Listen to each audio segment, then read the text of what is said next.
Hey, welcome back, friends. Big week for the Wolverines. We got a lot to talk about today, but hey, I want to let you go what's going on with MGoBlue Podcasts, especially in the trenches here as the regular season has finally found us, or the end of the regular season, which is, it's hard to believe that the entire season is gone.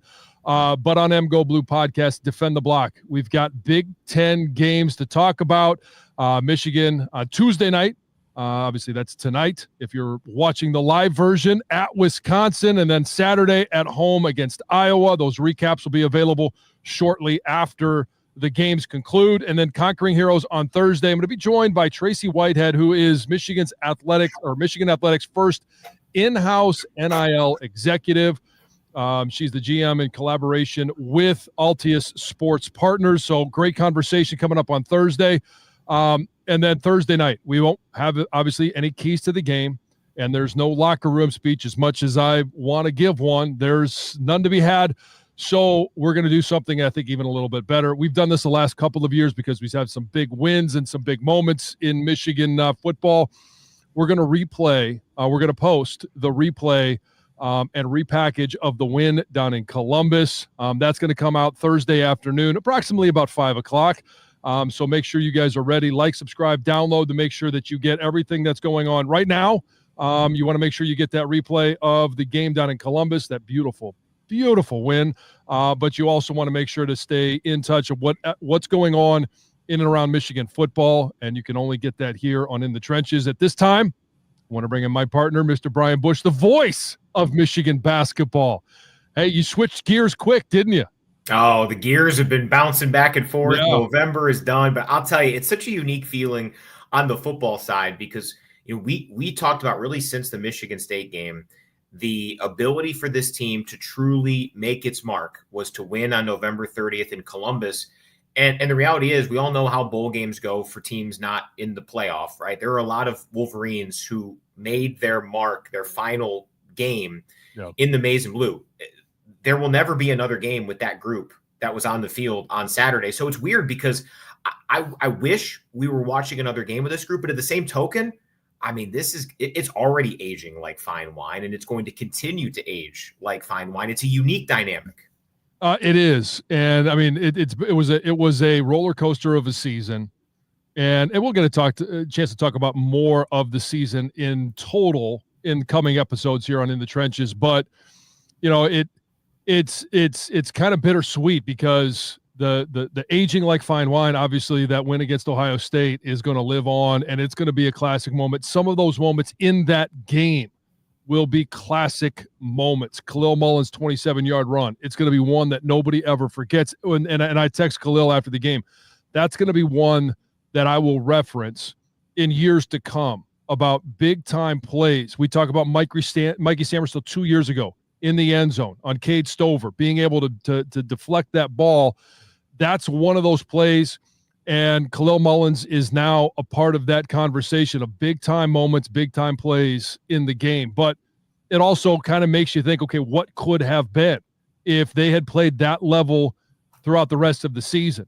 And would we not be talking about the end of the season? Maybe not a Big Ten championship game, but maybe possibly squeaking into the playoffs, because some weird stuff has happened over the weekend, not just in Columbus. Weird stuff happened across all of college football, and it's been going on for 2 months, that all of these wins, losses, and how it's all going to come together. But yeah, it's a great way to end the season. Yeah, let's get into our 7 from 77 because I want to kind of continue that conversation as we reflect on Saturday. I did see some of that same commentary of, if this game and this game and this game goes differently. And I get it for Indiana, right? Like, I understand that one. I don't think you can really say that about Illinois. Illinois, they put a lot into that. Illinois is a good football team. Maybe the Washington game. But remember, too, the Minnesota game could have very well gone a different direction. And that changes the dynamic of the season. I'm hopeful that we can. I think it's easier on, the back end of a national championship season. I hope we don't go too far down the rabbit hole of, hey, this team that, we really kind of wondered if they'd totally get bowl eligible at times this year could get to the playoff. I'm hopeful that we can take this game for what it was as a program defining and I think a program, backdrop foundation proving win, right? Yes, there were plenty of issues over the course of the season, but what they put at the top of their list of beating Ohio State, what are you doing to beat Ohio State today? They came through. Well, they did. And okay, we talk about program wins. Let's talk about a program win for Sharon Moore. And we know the ones that he had last year at Penn State, with the one earlier in the season. He was a head coach for 4 games, but it was really the one at Penn State and then obviously the one against Ohio State, but that was in Ann Arbor, and you sandwich Maryland in there. But those were still games where Jim Harbaugh was there during the week. He just wasn't there on game day. This is Sharon's program. And there were a handful of opportunities throughout the course of the year where you're not the favorite. You're the unranked team or you're the lower ranked team, and you have a chance to step up and beat a Texas or an Oregon. And it just wasn't in the cards this year. And now all of a sudden you get to the end of the season and you get a little bit of a bump in recruiting news, which created some momentum. It had nothing to do with what happened on the field this year, but it gives you some momentum going into the offseason. It gives you some hope. And then you end the season with a defining moment for the year one of Sharon Moore at Michigan, to be able to go down to Columbus and put together a performance like that. And it was in one where, was it the most perfect performance offensively? Absolutely not. But it was defensively. It was special teams wise. You won 2 out of the 3 and you did enough to win the game. So I'm happy for Sharon Moore. But I'm more happy for the guys that are going to be leaving Michigan never having lost to Ohio State. And that was for those that missed the pregame speech, I mentioned that in there a little bit more emphatically than I am now. But they will never have to know what it's like to lose to Ohio State. And that's something that I can't say. And there's a lot of classes a lot of great athletes, a lot of unbelievable players that have come through Ann Arbor. And they might be 3-1, they might be 2-2, but this class can leave knowing that they were 4-0. Yeah. Number 2 on our 7 from 77, Kalel Mullings. You mentioned that speech on Thursday. That ages like fine wine. The conversation that you had with Kalel from last week's episode of In the Trenches, I went back and listened to it after what happened on Saturday, and it's better than it was then, and it was really good then. It's special. There are plenty of individuals over this, post-COVID magical era of Michigan football that came here with the expectation that they'd leave a massive legacy. The J.J. McCarthys of the world, Will Johnsons, Blake Corum, Donovan Edwards, right? These Jim Harbaugh, these players and coaches who the expectation is really high. But if you think back to some of the guys who are, weren't on the radar on signing day. I think back to 2021. A guy I thought of a little bit this week, Andrew Vastardis, somebody who he didn't go into professional football. He just wanted to go out there, play football with his buddies at a high level, and he was a big tone setter. You mentioned Mikey Sainristil. His path similar to Kalel's, where you play a different position to start. No one's expecting a whole lot from you. You make the change. And, Sainristil, we talked about it before, one of the greatest position changes in Michigan football history.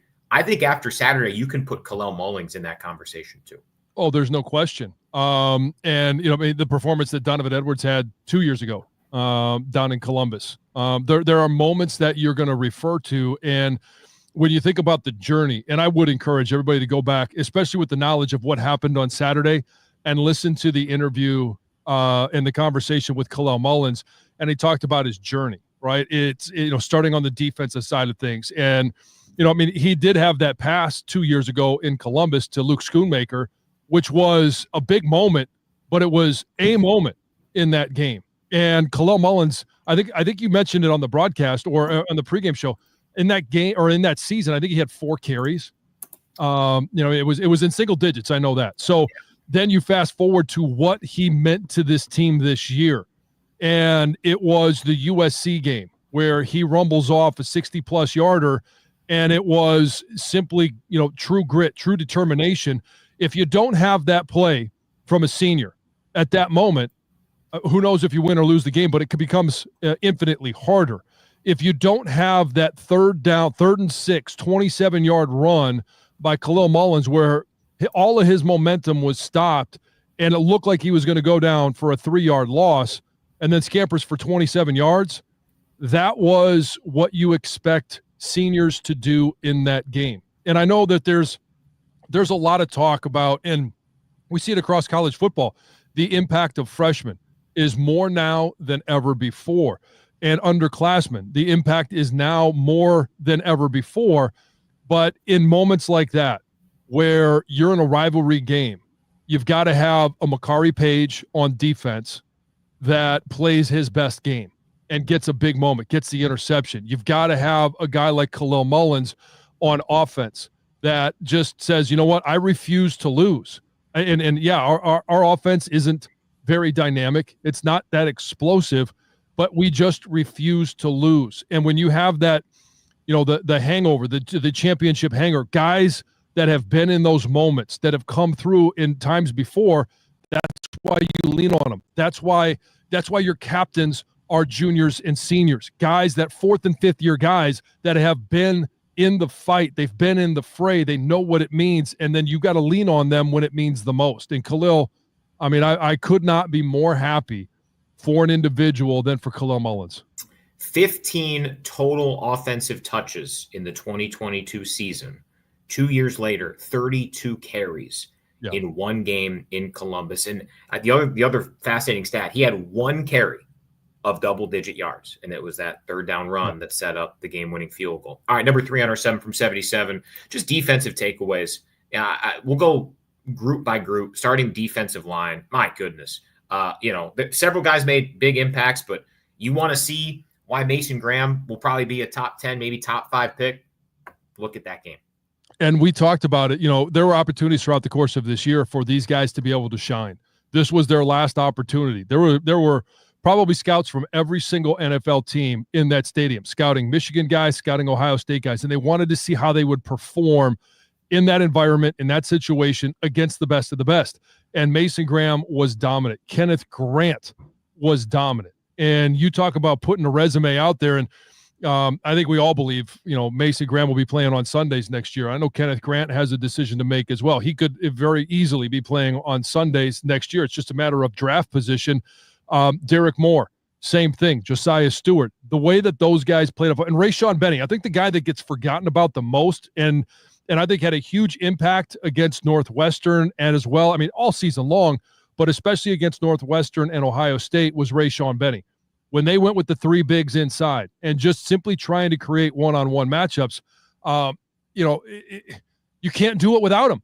And Mason Graham, he's going to make his plays, but he was even better because of the way that Rayshawn Benny played. Kenneth Grant was even better because of the way that Rayshawn Benny played. And so it's again, another guy who is, you know, a senior, a guy that had injuries, you know, missed the national championship game last year, was able to step up and play when his team needed him the most. So I love the way that defensive line played, and it still boggles my mind that that's where Ohio State chose to attack. Yeah, we'll have a long time to discuss that aspect of it. Of all the game plans, that sure was one of them. It was one of them. Yes. Number 4, how can you quantify, try to put to words the impact this win can have for building a 2025 roster through the portal, the 25, 26, 27 classes from a high school standpoint? This is something to not just build on, but I think capitalize and you know, for lack of a better term, like really exploit here from a roster building standpoint. Well, it's interesting because, all right, who are the guys that played well that are on your roster right now? Because you have to recruit your own roster.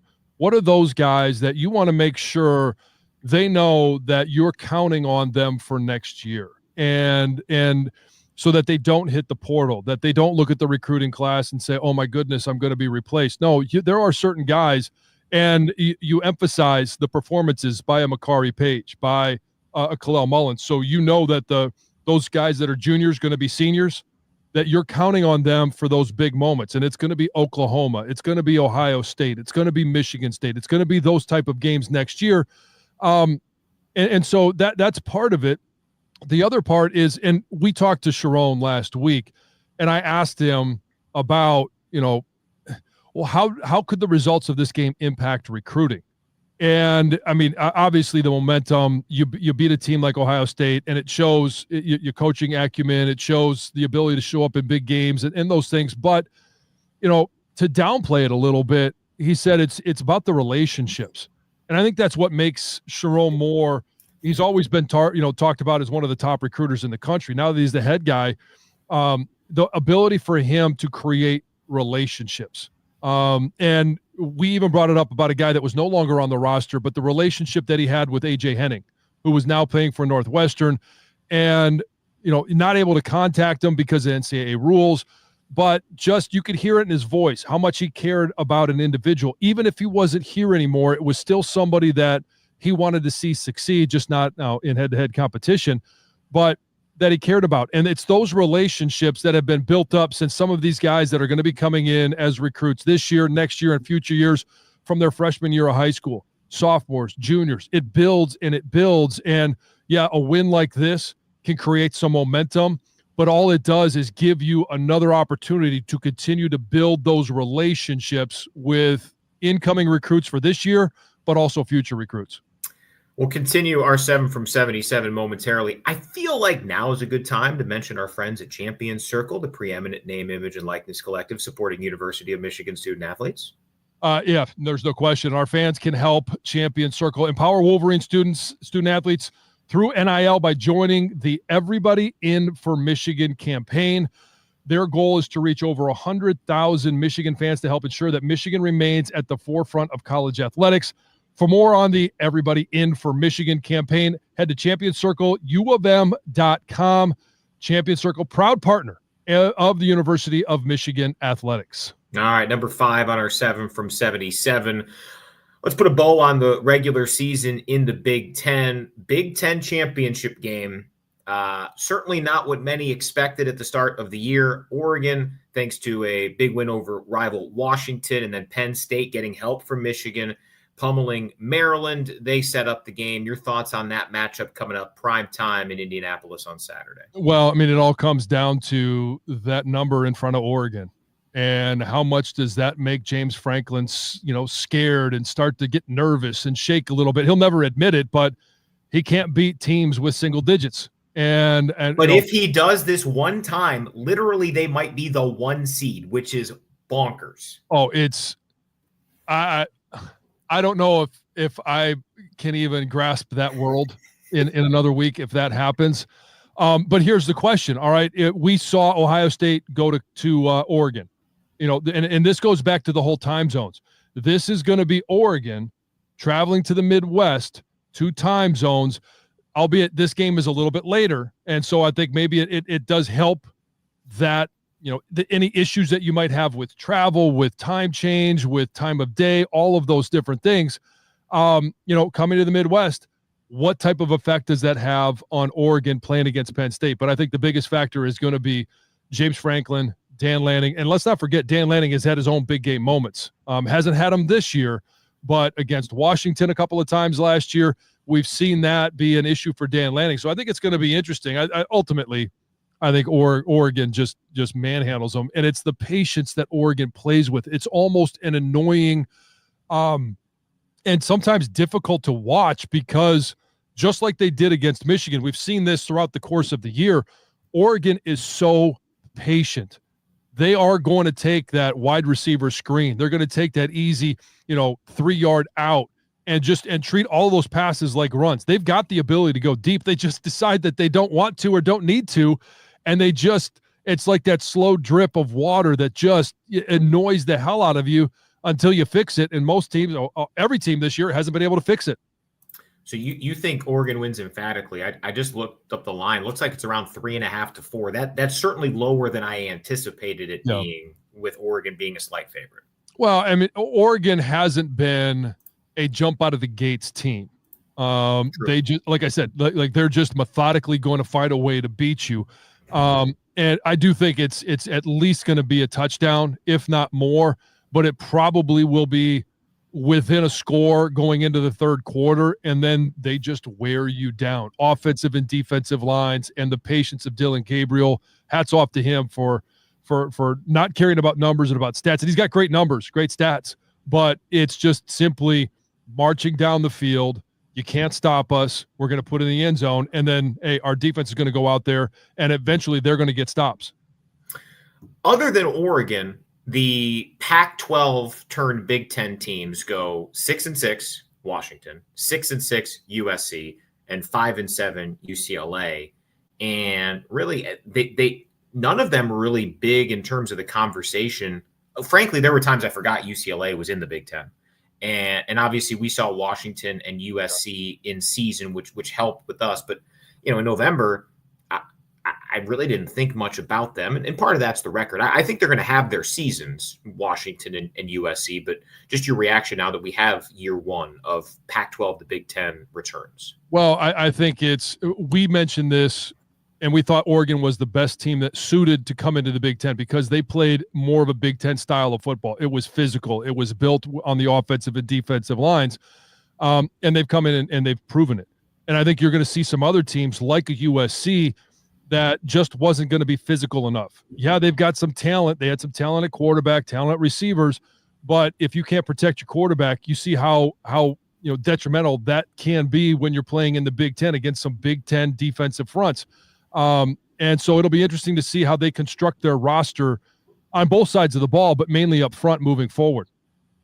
Otherwise, in the Big Ten, the teams that don't go bowling, mentioned UCLA at 5-7, Wisconsin 5-7, certainly a bit of a surprise. Michigan State, that 5-win mark after getting blown up by Rutgers to finish the year. Maryland and Northwestern finished 4-8, and then Purdue 1-11. I think Wisconsin at that 5-7 mark, certainly the most noteworthy based on where that program has been so frequently. Well, it has, but you also got to look back. They lost their quarterback, their starting quarterback. What was it, week 5 or 6, somewhere mid-season, and not that you would expect them to be competing for a Big Ten championship as they try and install the air raid there in Wisconsin, which I'm still curious as to how that's going to pan out. Or does Luke Fickell say, you know what, let's scrap it and let's get back to what he knows, and that's hard-nosed, disciplined, physical style of play. I'm here in Madison for basketball. It's cold. Air raid seems challenging here. Well, we saw we'll talk more about the Michigan-Ohio State game, but yeah, it is hard to throw the ball around when it's cold outside. No doubt. Doesn't mean you can't. Yeah, for sure. Very top-heavy Big Ten this year, right? There will likely be 4 playoff teams, and then the only other Big Ten teams to get to 8 or more wins, Illinois, that's a great season, a chance for them to get to 10 wins. Heck of a job by Brett Bielema. And then Iowa, who got to 8 with one of the most imbalanced statistical performances against Nebraska you'll ever see on Friday, where literally Nebraska won everything except for the points and the handshakes. But definitely odd, right? I mean, what you're seeing in the SEC versus the Big Ten, unquestionably in my mind, the 5th best team in the SEC would beat the 5th best team in the Big Ten. It's Illinois versus who knows where it's at right now. But in this era, it's more advantageous to be where the Big Ten is than the SEC. Yeah, I mean, you want to be able to have 4, obviously you want to have 5 teams, as many as possible, but you want to be able to have that top end talent so you can get as many representatives as possible into the college football playoffs. It'll be interesting to see if Michigan is able to bounce back, and if Illinois takes another step forward.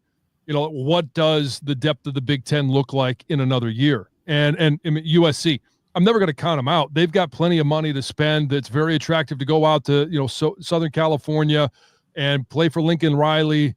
I'm just curious as to how long it will take them to get back to what we traditionally think as a powerhouse in Southern California. All right, number 6 on our 7 from 77, quick hitters with Jason Avant coming up here in a few minutes. SEC, Texas versus Georgia on Saturday. Both seem to be pretty handily in the playoff, with Georgia pulling off the win over Georgia Tech. Texas's range is probably 1 or 2 in the playoff with a win, and Georgia's probably 2 or 3. So plenty on the line for a bye and good seeding. Yeah, I mean, it's It's the wild, wild west when you're talking about the SEC.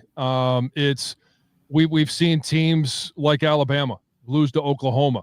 We've seen the same team beat Georgia. Like, I mean, it's really wild what has transpired in the SEC, and I think we're probably going to see a very similar game. We already saw Texas and Georgia once, and now we get the sequel. ACC, thanks to Miami's collapse at Syracuse, Clemson sneaks in to the matchup. Ford? Oh, yeah, it always comes back to it, right? Man, that was pretty fantastic. Tip your cap to Kyle McCord in his and he played really well too. I mean, this was not a weak performance with some words at the end. He delivered against a playoff contender. SMU's playing great football. They get Clemson. What do you think here? I think Clemson. I really do. And I think, my confidence in them obviously took a shot with the way they played last weekend. But I have confidence in Dabo and that program, the consistency with they've played with for so long and the experience that those players have. I think this might be the one where you kind of flip a coin and you really don't know who's going to come out on top. Well, in the Big 12, you had to flip 9 coins basically, right? Because it's a one-bid league. I mean, it's fascinating, right? In a vacuum, the Big 12 was the most exciting league in the country this year because genuinely, I think 8 to 9 teams talked themselves into, we're playing well enough to win this league. It's Arizona State or Iowa State. Clearly win or go home. And the question is, does the team who wins it get a bye? Well, that is going to be the question. But I think Iowa State is my pick in this one. And it's just the way that they've grown throughout the course of the year. I know there was a bit of a dip there against Texas and Texas Tech and Kansas, but it seems like Kansas was kind of one of those teams that just seemed to bite all the biggest teams and they couldn't find a way to beat the bad teams. But the way that they played against Kansas State to finish out the season, this is a team that I think is determined to be in the college football playoffs, and maybe the only way is for them to win. Yeah. Other games, Boise State against UNLV in the Mountain West, likely for that last group of 5 playoff spot. Maybe Tulane or Army can sneak in if they play really well and UNLV beats Boise State. Other title games with no playoff impact, Western Kentucky, Jacksonville State in Conference USA, Marshall and Louisiana in the Sun Belt, and then the battle for the lone conference champion in the state of Ohio, Ohio University, Miami University in the MAC. Anything else catch your eye? Somebody's going to win a championship in Ohio, right? I mean, not really. It's going to fill the TV, right? Because this is the last weekend where we're going to have all of college football, and we'll have the Army-Navy game in the week after, and we'll start to have playoffs. But, there's not a lot compelling in regards to, the outcomes of some of these games. I do think Boise State probably ends up rolling in this one.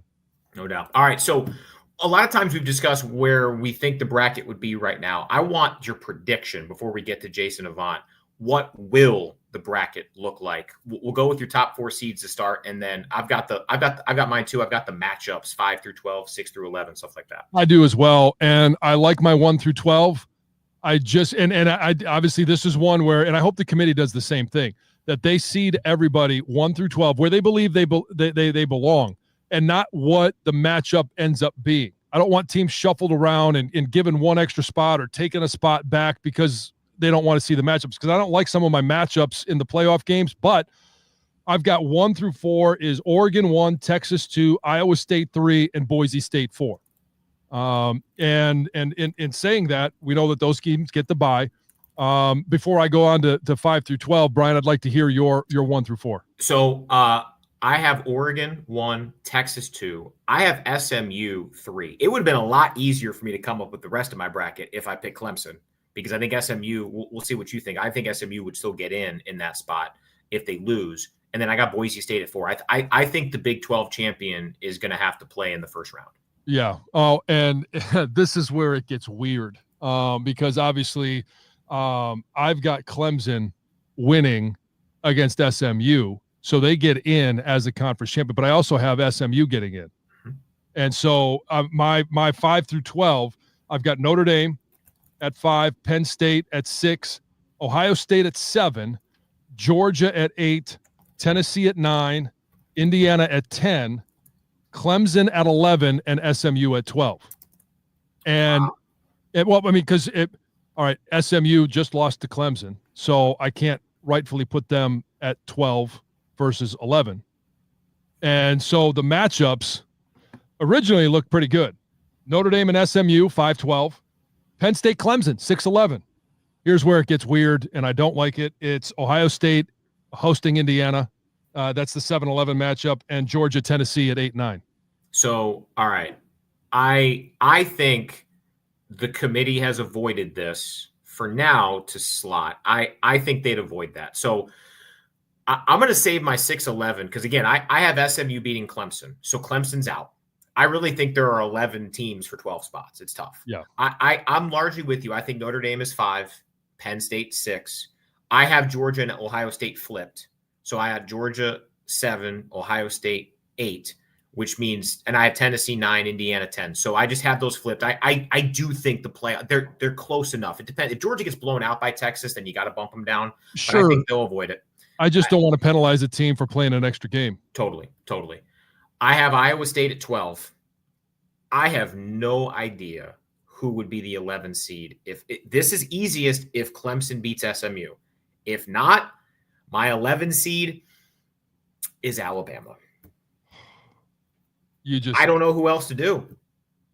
Oh, I know. I don't. It's terrible. No, I hate it. They scored 3 points against Oklahoma. They lost to Vanderbilt. I know, but who else would you put? That like Clemson has to prove it. You can't let them in with a 4th loss. South Carolina lost to Alabama. South Carolina's playing better than Alabama, but the games have to matter even if they're early in the season. Well, I agree. I don't want to see Alabama in there. Agreed. That was one of the most controversial ones where Alabama barely got in and then won the Natty.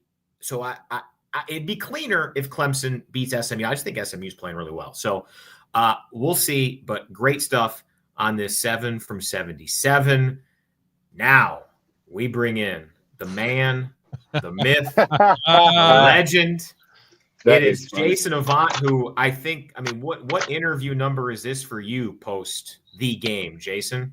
I don't know. I've lost count. It's so funny because I was fortunate to have a really good Michigan career, play a long time in NFL, but I'm known to be the flag man. It's so funny. Life has a funny sense of humor. God is funny to me. It's unbelievable. Unbelievable. What has your world been like before we get into the moments that happened after the game?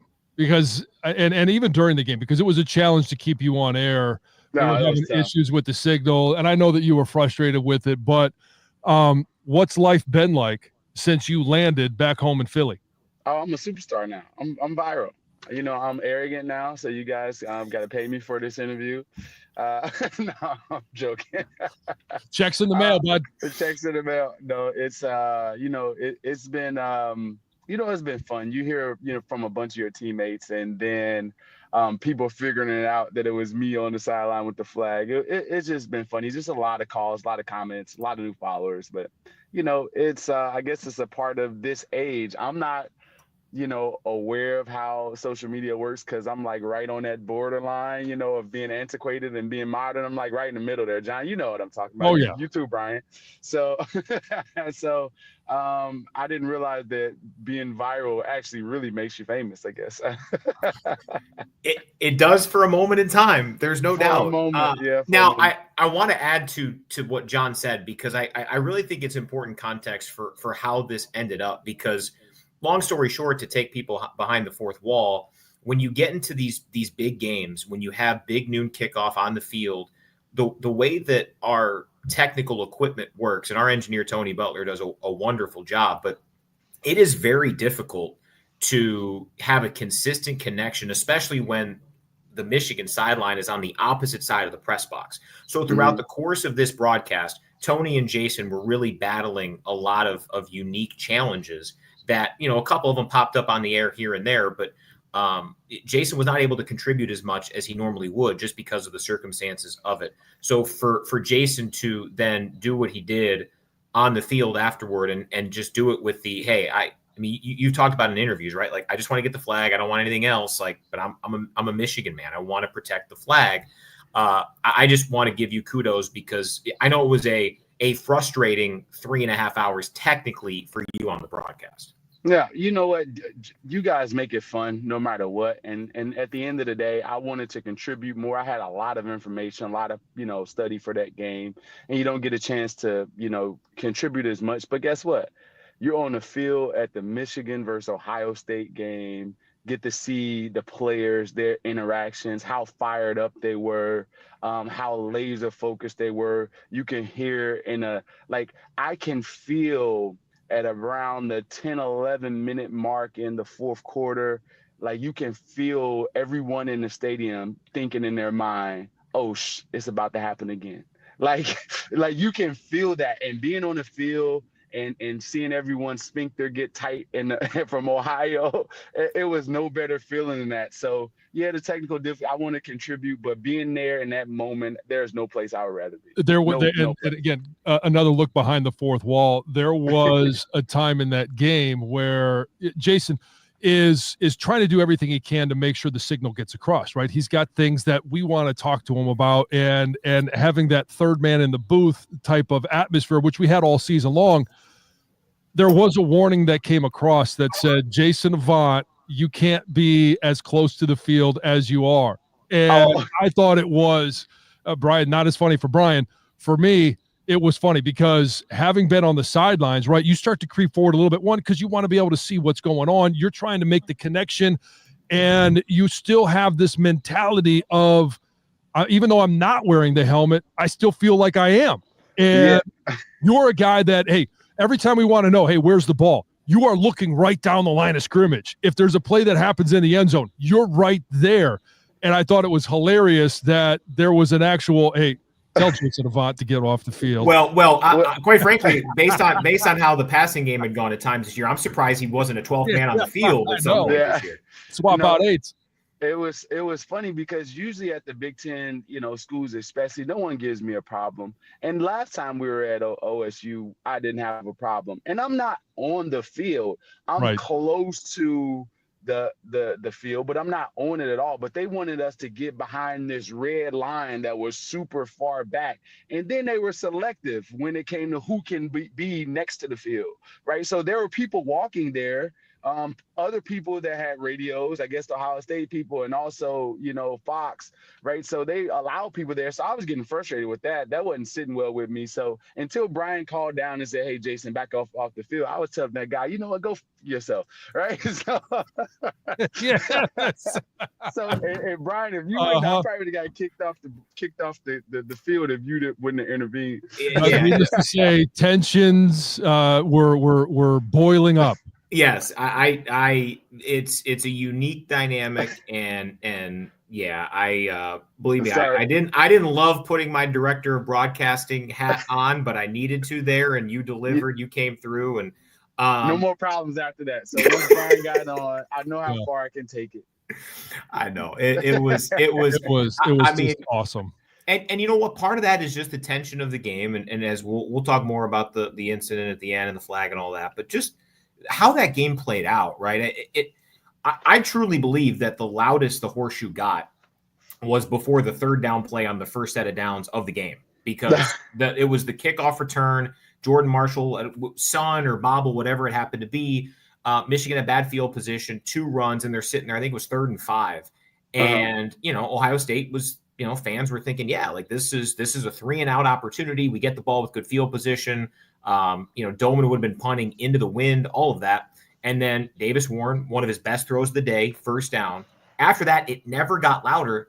That was a crowd that had sweaty palms on a cold day. They were nervous the whole time because it was just expected by people who were Ohio State fans. This was going to be a dominant win. And if you look at it on paper, it was tough to argue. But if you look at it on culture, on mindset, on physicality, it played out the way it should have. Yeah, they weren't loud at all. I would say 2 times in the game, maybe three times they got loud. The touchdown, the one that you mentioned, the touchdown before half, and then the Caleb Downs pick, right? Those three plays, they got loud and maybe got into the game. But if anybody's a football person, the first thing you look at is who's controlling the line of scrimmage. And I would be so frustrated playing against Mason Graham and Kenneth Grant and Rayshawn Ben. Like Mason whoops your tail and he's grinning at the end of the play. That has to be like, it has to be so frustrating for offensive linemen. And so when you look at how the defensive line was able to control the line of scrimmage most of the game, you knew that we would be in it as long as the offense didn't turn it over. And the offense actually helped the defense out, unlike Indiana in this sense, is that Indiana, it was a bunch of 3 and outs and not being able to possess the ball. At least at times in the OSU game, they were able to string together some first downs and at least keep the time of possession on the Michigan's favor, which gives the defense rest. And then the defense actually kind of took it home for us. I think one of the things that, and I do want to get more of your thoughts on the impact of just the defense in general, because a couple of interceptions came up huge, giving Michigan, momentum, short drives to be able to score. But when you affect the play while the play is going on, right, and that's what Mason Graham, Kenneth Grant, Josiah Stewart, they all did. But it's also affecting the play before it even happens. How many times did we see snaps that were off?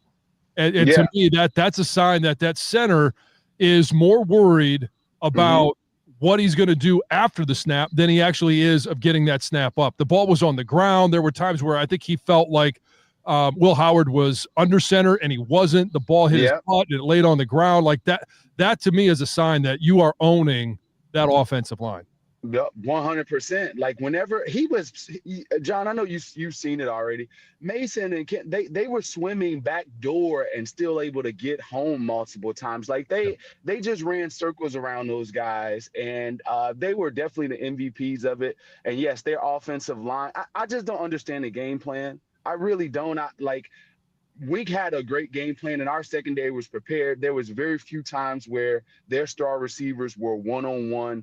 I think, and all of them were successful when they got one-on-ones down the field. All of them were successful. Jeremiah Smith touchdown and 2 PI calls. But outside of that, Wink called a great game plan, and their play calling though for Chip Kelly, Ryan Day, I don't know who's responsible for that, but not going to the edges where Texas killed us, Oregon killed us, Washington killed us. Every big loss we've had this year has been on the edges. It hadn't been up the middle. It's been on the edges. You've been vocal about how much you had to learn, how much you had to grow as a person early on in your career at Michigan, and how that has shaped you. And we hear it in your voice on the air, off the air. Can you speak to the type of wait your turn, deal with adversity, change your position, and then have the type of season and the type of game that Kalel Mullings had on Saturday? Because he was not instant glorification. He waited, he changed, he led, and 2 years after he had 15 total offensive touches, he has 32 carries and had the biggest run in the game against Ohio State. Talking about just a class act. If anybody represents a Michigan man and anyone can be proud as a Michigan alumni of a player, it's Mullins. Kids like him are not that often in this time period where he has talent and he has to wait his turn and he sticks it out and he's mentally tough. He perseveres, he overcomes. Now kids are getting into the transfer portal for less. You didn't give them, the first seat on the bus going home, and now they're frustrated and they're out of here. So for Kalel to just sit back, wait, learn, and grow, and you can see it. Like you can see, okay, he changed his position, but his feet is so smooth. He's able to read defenses and understand angles of the linebackers, and then he's just tough as nails. Being down there on the sideline lets you see a lot. There was a time where I wanted to get into the broadcast and let you know, like right after his touchdown run, he couldn't move his shoulder. his right shoulder, he came over to the sidelines, right shoulder limp. They had to go into the tent, and he's being worked on. And next thing you know, he's back out there running into people with that same shoulder. The dude was built for this game. He had a mentality is that if I can affect the game today, we're going to win if it's going to be on me. And between him and Max Bredesen and how tough those two dudes are, oh my, like nobody, like that's a phone booth battle that you might as well just say, you know what, I'm not signing up for this one. I am not signing up for those two guys. And that's what they did to Ohio State the entire time. It wasn't a bunch of long runs, but it was a bunch of body shots that ended up wearing them down late. What is the impact of this game on the program and for Sharon Moore now? And what is the impact moving forward? Like this win is as big as listen to me. This is as big as a national championship win for this program. I firmly believe that because of where it was this year and how many losses we were able to, that the guys had, but still having the mental toughness, still having, like, just think about this. Mason Graham's a first-round pick. Kenneth Grant is a first-round pick. Those guys, like, dude, I'm playing in this game. Coach Loveland would have played. I think that speaks volume to Sharon Moore. I think that speaks volumes to the coaching staff. I think that speaks volumes to recruits. And then you start adding on the Dave Portnoy, Larry Ellison stories with all this stuff. I just think that this program is going into a different stratosphere after this season when it comes to recruiting, when it comes to being tough. I just think that it gained so much respect from the national audience, from every conference. And I just think it's one of those statement wins that can even eclipse a national championship because the lack of talent in comparison to that team. Yeah. Let's break down. There are people who are asking about where the flag is now, and kind of what happened. We've gotten some good questions, including McLovin, a 25-year-old organ donor from Hawaii. Can you tell fans what happened? We saw the video. Okay. What happened? Did you like that, John? I was hoping somebody caught it. Yeah, Jason, you even know who McLovin is? I don't know. I missed it. Have you seen the movie Superbad? Oh no, I've never seen that movie. Oh man! It is. I was worried I went 0 for 2. Yeah. You know what? I watched it like a year ago. It still holds up. It's old. Okay. I highly recommend, Jason. Your humor would definitely fit there. Oh, yeah. So we saw the video. What happened after the fact when you got down the tunnel into the locker room, and you had the flag? Well, so once I got the flag, and these two equipment managers, man, pissed me off so bad. They got up in my face at the end of it, and I was like, dude, if I didn't have this job, I would knock both of you out. That was just, I was like, thank you very much on behalf of Learfield and Michigan I love Athletics. With Brian, Doug, and John. If it weren't for these guys in front of me, I would have been like arrested out there. Right? Well, the best part is you could hear, touch it again. Touch it again. So after I avoid that, I get up toward the tunnel and I begin to wave the flag I begin to be a prick at that moment, right? So I wave the flag for the Ohio State fans as they begin to throw bottles and stuff at me, right? They were already cursing that because I guess they were seeing what was going on. Yeah. So I began to wave the flag. And as I worked my way up towards the locker room, I began to wave it for the players. And as the players were coming up, they were going crazy. And then once we get in the locker room, we're woo, the flag is going, and I'm waving it. Coach Bellamy grabs it from me, started running around like the players got it, going around. Then I gave it to the equipment managers. But it was just a great symbol.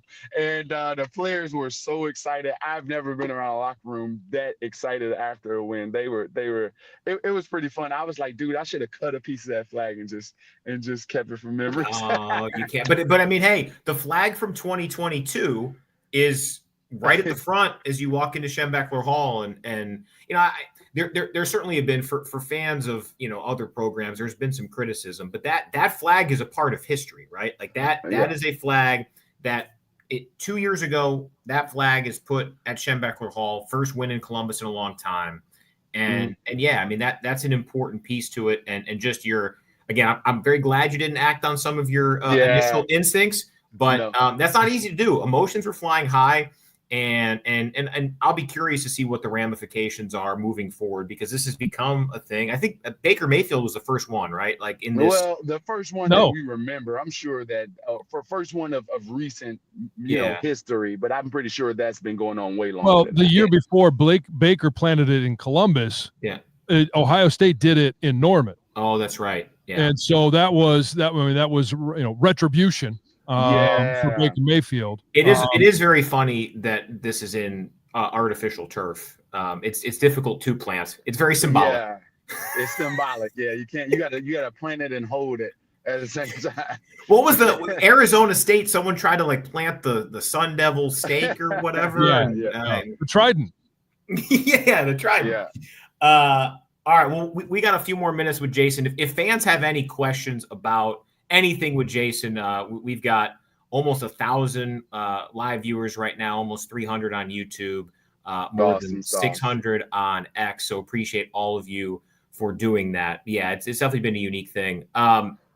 Jason, we talk about the long-term ramifications for recruiting, but just the mindset of being able to know that you can go down there. Michigan was a 20-ish point favorite, underdog, and went there. I really, how does that shape you as a player when you have, it's going to be difficult for Michigan to ever be, or Ohio State to ever be that big of an underdog in this game again. To know you did that, that's such a psychological thing, isn't it? Oh, it is. And Michigan has these things. They have the Ohio drill, and that's just, it cements those things and causes the Michigan program and coaching staff to always be able to lean in on games like this, tapes like this. The history, us being able to see John Jansen in those games when we were there, right? It kind of galvanizes the current group to let them know, okay, this is how it's supposed to be. We didn't have a shot in this moment, but here is, this is this team, and this is how mentally tough they were. So I just think that it helps the program. And then for those younger players to always know that, hey, you know what, we are made of, something different. It doesn't matter what our record is. We fight to the end. And that's what I think more than anything is that this team has the mentality to fight to the end. And that's just not the seniors. The seniors have imparted that onto the freshmen and the sophomores and the juniors. And that's what this win kind of means and symbolizes. Yeah, I mean, I'd second that in regards to there was a time, and the irony of I was on the way down from the press box. I got there and I'm still wondering, like, where is everybody? I had no idea what was going on in the field. Yeah. But in the elevator on the way down, I was joined by John Cooper. And, it symbolizes a time where there can be other teams with much more talent. And then all of a sudden you come in and you're just tougher, and you just say, not today. And there's a certain culture. And for us, it culminated in 97. And then it's something that you watch the juniors and seniors do, and younger underclassmen, they learn from it. And then it's their turn to do it. And then you watch the reset of the standard after, 17 years of what Aiden Hutchinson, Josh Ross, those guys, they reset the standard, and they taught all those young guys on that team that was possible, that this is how you do it. And it's the same thing now. And obviously the year results aren't what you want, but when you have moments like this and you see Khalil Mullins and you see Makari Page and you see the guys that are counted on that are fourth and fifth year guys go out there and perform, you're teaching those younger guys, even if they're, seniors in high school, they're watching this game. This is how you're supposed to perform. They are begging for that opportunity when their time comes. Yeah, like I agree with that. Let's just be honest. 18 out of 22 starters from last year, the coach gone, so many injuries this year, so many things. I believe that this was a successful season for this particular team and what they were playing with. Yeah, it's not the Michigan standard as we, have known for over 100 years, but what they have been dealt, they have made the best out of what has been dealt. They have chances? They had chances in Washington, had chances in Indiana. They've had chances to be a better team. But at the same time, to go beat that Ohio State team, to fight to the end, I thought this is a successful group that we all can be proud of. And I'm pretty sure the bowl game travel is going to say the same. All right, Jason, I'm going to give you an opportunity here to either increase your approval rating in the state of Michigan even higher than it is right now, or bring you down to earth. Who wins the NFC, Jason? Lions or now for those who don't know, and I want to I'm going to give you a chance to formulate because I don't know if you were expecting this question, but what I appreciate about Jason so much is that Jason does not live in Michigan. He lives in Philadelphia, where he was a great receiver for the Eagles. He does a lot of work around the Eagles season. So Jason's beloved right now. I'm giving you a chance. You got a chance to say, hey, it's great. Jason's, there have been a few people suggesting a statue, but that statue might be taken down here. The plan's scrapped if you answer this. So, listen, you're Mr. Championship. So, you've been great in Michigan. So what do you got? The only thing I can do is speak the truth. And the truth is that both teams are definitely on a collision course. And I think both teams are made of the same things. I always say this about the Detroit Lions. They have a team full of jerks. And I love that. They got a bunch of dudes that will play to the whistle, a bunch of dudes that is ready for an altercation. I love that about that team. And then they have some creative play calling with Ben Jansen, some creative play calling, and they can run the ball with the best of them, playmakers. Aaron Glenn is as aggressive as a defensive coordinator in the league. And they have playmakers on that side. They definitely missing Hutch, but Zadarius Smith and a bunch of guys, I'm pretty sure they'll come along and fill voids. Here's the thing with the Eagles. The Eagles have a better defense, but they're not as explosive on offense as Detroit. And so that matchup is going to come down to where the game is played. So Detroit better continue to win ball games because they do not want to come to Lincoln Financial Field in January. And guess what? The Eagles does not want to come to Ford Field. They don't want to come to Ford Field in January. So I believe that talent-wise, that the Eagles have more talent. But I think that the Detroit Lions are the most complete football team consistently in the NFL this year. That's my take. What a politician. Yeah, election year. That's an election year answer. Hey, that's my take. I'm Jason Avant, and I approve this message. I approve this message. But it's the truth. I love Ben Johnson. You guys probably got 1 year this year left with him. I don't know how. That's what we thought last year, but he decided to come back. Yeah, I do agree. I do agree with you that to me, I think it's pretty clearly a two-team NFC race. Those two are in the top tier, and I don't think it's particularly close. Yeah, the Vikings will have something to say about it. I just don't know if they're talented enough to be in that conversation. And they're like those two offensive lines are the best two in football. Yeah. And that's what wears you down. Like David Montgomery, nobody wants to see that guy coming. And so yeah, it's going to come down to those two teams. I can't wait to see it. I'm just hoping it's at the link. So that's right. We'll put the stink back in the link. Yeah. All right. We're wrapping up. John, anything else for Michigan legend, flagman, Jason Avant, flagman, politician? Yeah, no. I just want to say, I'm sure you've heard it from not that I represent all Michigan football alumni or Michigan football fans, but it was a pleasure to watch you on the field yet again after the game.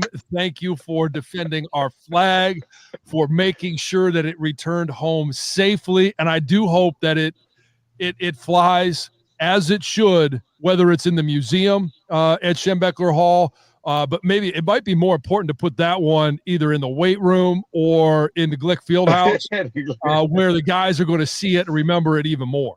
Oh, man. What a fun time. I had to represent our crew, right? I had to represent Michigan and Learfield, baby. Let's go with the strength. We're stronger than Ohio State's players. They can't grip strength, baby. Rice bucket.